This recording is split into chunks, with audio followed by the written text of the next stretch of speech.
NMDC Bacheli द्वारा मांग को अहमियत न देने पर आक्रोशित युवा स्थानीय बेरोजगारों ने एनएमडीसी कार्यालय खदान के प्रवेश द्वार के समक्ष सुबह 4 बजे से धरना देकर प्रवेश द्वार को रोक दिया है, जिससे परियोजना की खदानों में उत्पादन और कार्य प्रभावित कर दिया है। विदित रहे 2 बार धरना और एनएमडीसी प्रशासन के गेस्ट हाउस में 21 अगस्त को सूची दी गई थी। लेबर सप्लाई में 12 प्रभावित लालपानी के ग्राम के 120 युवक युवती को काम 1 सितंबर को रोजगार दे, परंतु काम नहीं दिया गया। 1 सितंबर को 8 सितंबर से काम रोको आंदोलन की चेतावनी दी थी और आज 8 सितंबर को काम रोक कर अपने आंदोलन की शुरुआत कर दी है। जिला पंचायत अध्यक्ष तुलिका कर्मा एवं ग्राम पंचायत के सरपंच बड़ी संख्या में ग्रामीण युवा युवती चेक पोस्ट के समक्ष धरना देकर काम बंद कर दिया है। अब देखना है प्रशासन किस तरह के मामले को संभालते हैं। धरना स्थल पर महामंत्री सलीम रजा उस्मानी, मीरा भास्कर, दुगेली सरपंच सुंदरी कर्मा सहित सैकड़ों युवक युवती काम रोको स्थल पर जमे रहे। बचेली से फकरे आलम की रिपोर्ट।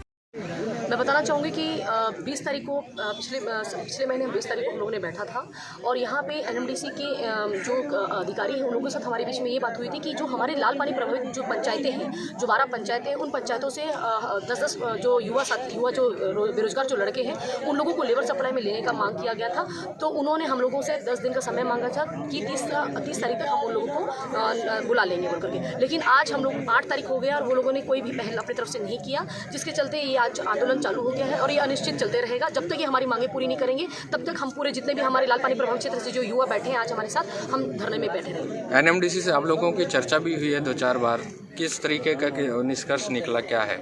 एनएमडीसी पहले उन लोगों ने हमेशा की तरह वो हमेशा छल करते हैं। पहले उन्होंने बोला कि मैडम हम लोग 60 लोगों को ले लेंगे, फिर 60 होने के बाद हम 10 दिन के बाद हम और बाकी जो बच्चे हैं उन लोगों को भी लिया जाएगा। लेकिन इन्होंने हम लोगों को भ्रम में रखा। ना किसी एक व्यक्ति कोई 60 की बात की थी, 60 भी बच्चों को नहीं लिया गया, किसी को भी नहीं लिया गया और ये लगातार ये लोग छली कर रहे हैं बच्चों के साथ।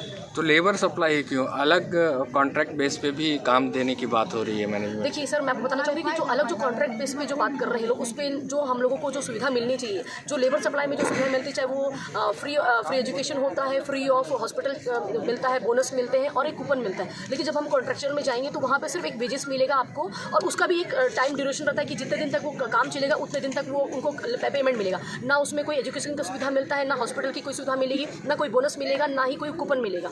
तो हम यही चाहते हैं कि हमारी जो मांग है वो लेबर सप्लाई की है, क्योंकि लगातार इन लोगों के द्वारा बाहर के लोगों को भर्ती किया जा रहा है। आंध्र प्रदेश से ले रहे हैं, उड़ीसा से ले रहे हैं, उत्तर प्रदेश से ले रहे हैं, बिहार से लिया जा रहा है। तो भाई ये जमीन हमारा है, हमारे इन क्षेत्र के पूरे आदिवासियों का है, तो यहाँ अधिकार सिर्फ यहाँ के लोगों का है, यहाँ के लोकल लोगों का प्राथमिकता है, पहला है। और हमारे जो आदरणीय मुख्यमंत्री भूपेश बघेल जी की भी सोच यही है और सपना भी है और उन्होंने ये कहा भी है कि लोकल जो भी भर्तियाँ होंगी, चाहे वो तृतीय श्रेणी की हो, चौथी श्रेणी की हो, वो लोकल जो है वही उन्हीं की भर्ती होनी है।